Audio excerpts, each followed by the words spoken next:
Olá! Quero começar hoje por agradecer todas as perguntas e sugestões de temas que nos têm chegado. Com talvez uma ou duas exceções, todos os episódios até agora responderam a uma questão colocada pelos espectadores, ou mais do que uma, quando há várias que versam o mesmo tema e faz sentido enquadrá-las no mesmo episódio. Mas com toda a honestidade tenho de dizer que estava a ver que nunca mais ninguém colocava a questão que vou abordar hoje. Os números divulgados no Boletim Epidemiológico do Alto Tâmega e Barroso mostram um facto curioso. Há muito poucas pessoas em quarentena comparativamente ao número de doentes com Covid-19 em isolamento. Porquê? Antes de prosseguir, permita-me definir dois conceitos. Isolamento é o período de 10 dias, no mínimo, que uma pessoa com Covid tem de permanecer em casa, para evitar que contagie outras pessoas. Quarentena, ou isolamento profilático, é o período de 14 dias que uma pessoa que esteve em contacto com um doente tem de ficar em casa para ver se desenvolve sintomas e assim evitar que contagie mais alguém. Então, porquê é que há, segundo o Boletim Epidemiológico da Unidade de Saúde Pública do Alto Tâmega e Barroso, porquê é que há tão poucas pessoas em quarentena relativamente ao número de doentes em isolamento? Bem, há várias razões para isso. A primeira é simples, a angústia dos números que não batem certo.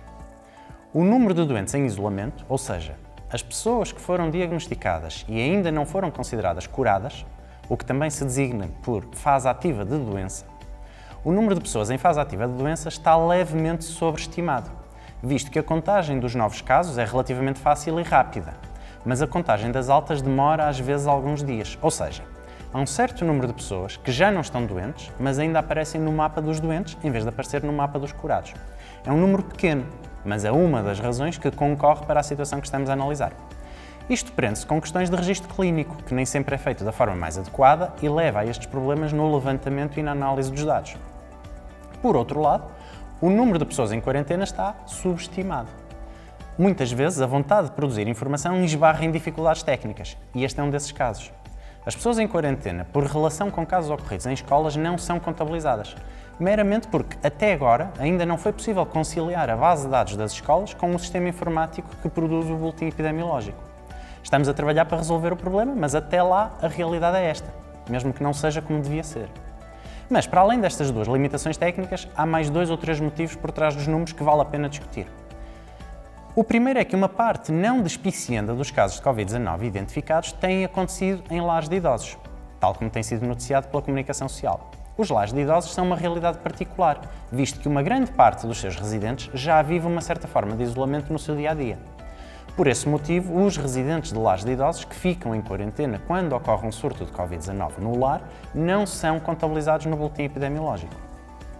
O segundo motivo é que a Unidade de Saúde Pública do Alto Tâmega e Barroso tem sido muito mais liberal na realização de testes para Covid-19 do que outras autoridades de saúde no resto do país.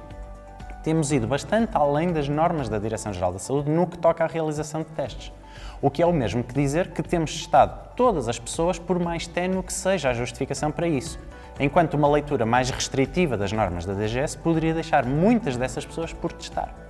Não quer dizer que nós sejamos certos e os outros errados, ou vice-versa. Quer simplesmente dizer que as normas da DGS deixam margem de manobra para cada autoridade de saúde decidir livremente.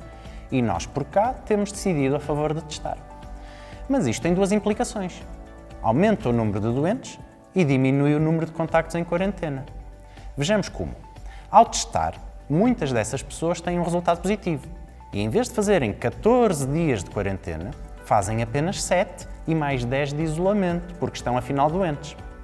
Traduzindo isto por números de forma muito simplificada, se houver 5 casos novos por dia e cada caso recuperar ao fim de 10 dias, no primeiro dia há 5 casos, no segundo 10, no terceiro 15 e assim sucessivamente, até que ao 9º dia passa a haver 45 casos e daí para a frente adoecem 5, recuperam 5 e ficamos sempre nos 45 doentes em fase ativa. Se cada novo caso gerar 2 contactos em quarentena, há 10 pessoas em quarentena no primeiro dia, 20 no segundo, 30 no terceiro, 100 no 10º dia, mas aí é que a coisa complica, porque as quarentenas só terminam ao fim de 14 dias. O número de pessoas em quarentena só estabiliza nas 130 a partir do 13º dia. Portanto, a partir do 13º dia, teremos uma média de cerca de 3 contactos em quarentena por cada pessoa em fase ativa de doença. Porém, encurtemos a quarentena para 7 dias, porque testamos essas pessoas ao fim desse tempo e vieram positivas, e coloquemo-las como doentes adicionais. Se metade das pessoas que testamos tiverem um resultado positivo, o número de novos casos só continua a ser de 5 por dia nos primeiros 6 dias. Ao 7º dia, temos 10 novos casos, os mesmos 5 que estávamos a ter e mais 5 dos contactos que estavam em quarentena por causa das 5 pessoas que adoeceram no primeiro dia e, entretanto, foram testados.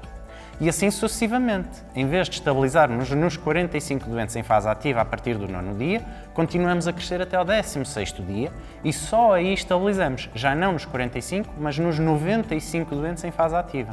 Por outro lado, o número de pessoas em quarentena já não atinge as 130, mas fica-se pelas 95, porque muitas das que estariam em quarentena, afinal, já contam como doentes. E vou lá. Temos já não 3 contactos em quarentena por cada pessoa em fase ativa, mas uma razão de 1 para 1. E parece que não andamos a fazer nada. É preciso não esquecer que todas as pessoas que estavam em quarentena e, entretanto, tiveram um teste positivo, não vão gerar mais pessoas em quarentena.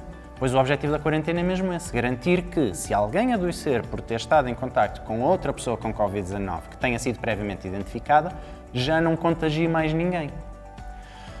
Sobra a razão mais preocupante. E por isso a deixei para o fim, para perdurar na memória em vez de se perder no meio do resto da conversa. Há um atraso na identificação das pessoas doentes. E quando vamos identificar os contactos para pôr em quarentena, já estão todos também doentes. Basicamente, aquilo que temos vindo a perceber no âmbito dos inquéritos epidemiológicos é que muitas pessoas com Covid-19 não têm valorizado os sintomas iniciais e são capazes de andar 2, 3, 4 dias com uma tossezinha, umas dores de cabeça, sem sentir cheiro, até que vão ao médico. Durante esses 4 dias, contactam com os familiares mais próximos e contagiam-nos.